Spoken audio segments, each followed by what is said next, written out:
yo soy cristiano, yo no puedo ser pobre ni estar en una situación estancado económicamente sin fluidez. Dios te llamó con un propósito, Dios te engendró para un propósito. Buenas tardes, ministro, buenas tardes. Buenas tardes, mi hermano, Dios te bendiga. Amén, amén, varón. Varón, tengo una pregunta inquietante, varón. Sí. ¿Por qué si hay tanta gente que son de Dios y dicen ser de Dios, no le va bien en la vida a nivel económico? Siempre están en una dificultad. Sí, yo suponiendo que si son de Dios, debería de irle bien en todos los sentidos. Okay. ¿Qué usted me dice sobre eso? ¿Qué usted opina, ministro? Bueno, tú dices que si yo soy cristiano, tiene que irme bien porque yo soy hijo de Dios y soy el dueño del oro y de la plata del mundo. Exactamente. Bueno, muchas personas piensan que ser cristiano es sinónimo de riqueza. Si soy cristiano, todo tiene que salirme bien porque Dios es el dueño de todo. Pero ser cristiano no es sinónimo de riqueza, sino sinónimo de propósito. Dios te llamó con un propósito, Dios te engendró para un propósito. Muchas cosas a veces nos salen mal, pero no quiere decir que seamos malos, sino que Dios está permitiendo a veces ciertos procesos para que nosotros aprendamos a confiar más en Él. Yo recuerdo en una ocasión que había un debate en línea sobre personas hablando de esto. Y uno le decía al otro que si yo soy cristiano, yo no puedo ser pobre ni estar en una situación estancado económicamente sin fluidez.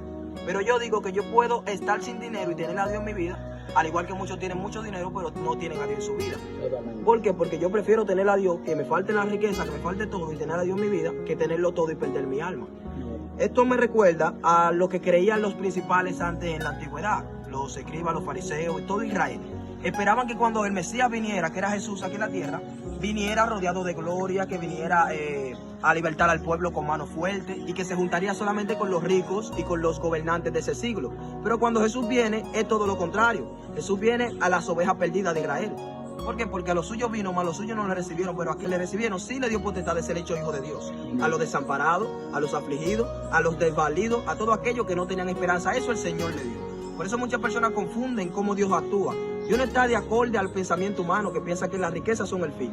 Dios es acorde al propósito. Ahora, tú siembras con lágrimas en la tierra, pero con regocijo tú segarás en los cielos. Por eso también me recuerdo a lo que decía la persona en la antigüedad acerca de los enfermos. La persona pensaba que cuando una persona estaba enferma, ¿verdad? Los israelitas pensaban que cuando una persona estaba enferma era porque sus padres habían pecado. Pero no era esto, sino que Jesús le dice que cuando alguien está enfermo es para que la gloria de Dios se manifieste y ellos puedan ser sanos. Porque la palabra establece que todas estas obras fueron predestinadas ante tiempo para que nosotros abundemos en ellas y la gracia del Señor abunde.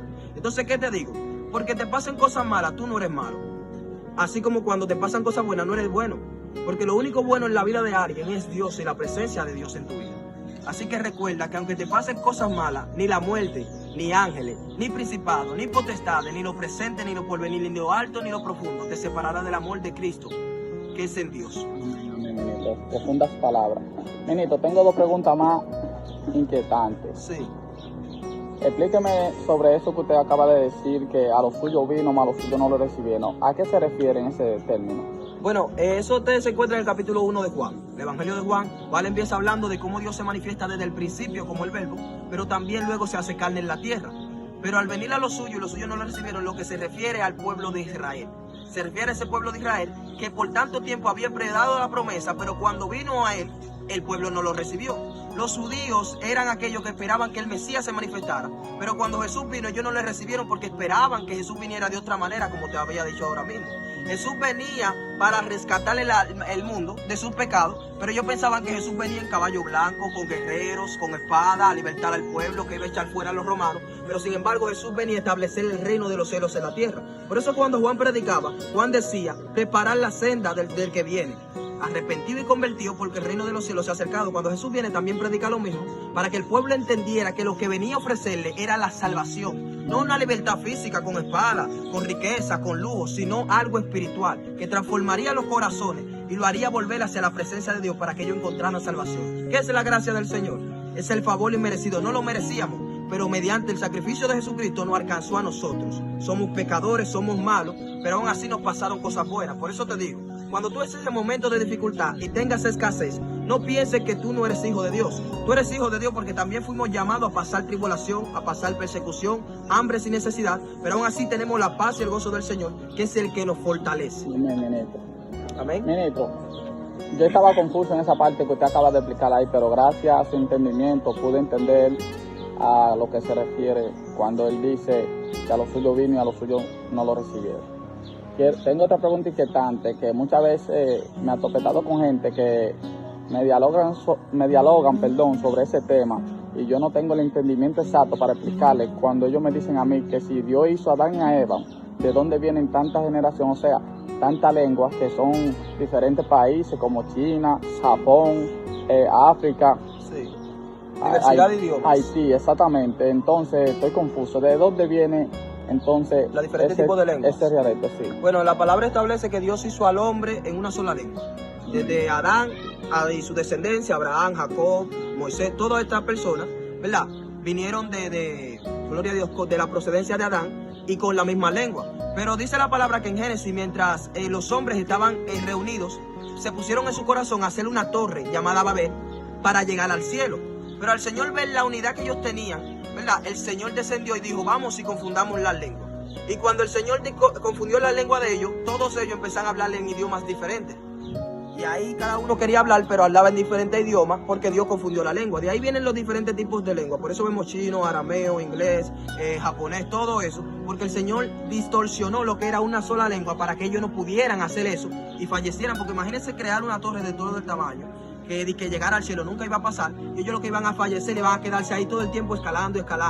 Y Dios lo que quería era que ellos le adoraran a Él. No que construyeran una estatua ni construyeran una pirámide. Por eso la lengua se dispersó. Y ahora vemos diferentes tipos de lenguas, pero todas esas lenguas, como dice el Señor, adoran a un mismo Señor. Al final todo, porque dice la palabra que le fue dado un nombre a Jesús, que es sobre todo nombre. Ante Él toda rodilla, toda lengua confesará. No importa si tú eres chino, si tú eres arameo, si tú eres de donde sea, tú adoras al único Dios, porque de Él procedemos todos nosotros. Esto es algo impactante verdaderamente, porque estaba confuso sobre eso también, porque hay varias gente que me ha tratado de confundir sobre ese tema porque es algo impactante, porque realmente Dios hizo a dos personas, que fue a Adán y a Eva. Entonces, mucha gente me pregunta de que exactamente por qué existen tantas personas diferentes idiomas, ¿entiendes? Entonces yo al no saber explicarle, estaba confuso. Entonces le decía, Dios sabe lo que hace, a Dios no se puede cuestionar, ¿entiendes? Sí, exactamente. Y ahora usted me acaba de aclarar lo que es verdaderamente. No, y a todo el que está viendo este video también, quiero motivarlo a que si tienen tipo de cuestionamiento como este, tipo de cosas como este, puedan escribirlo aquí en los comentarios y hacer preguntas y podemos responderle. También lo motivo a que lean la Biblia, porque el conocimiento viene del Señor. Ningún conocimiento y sabiduría viene del hombre. Dios es que lo da. Dios te bendiga y Dios te guarde. Amén, amén, amén, ministro. Amén. Gran sabiduría, ministro. Que Dios lo siga bendiciendo hoy, mañana y siempre. La gloria es de Dios. Amén.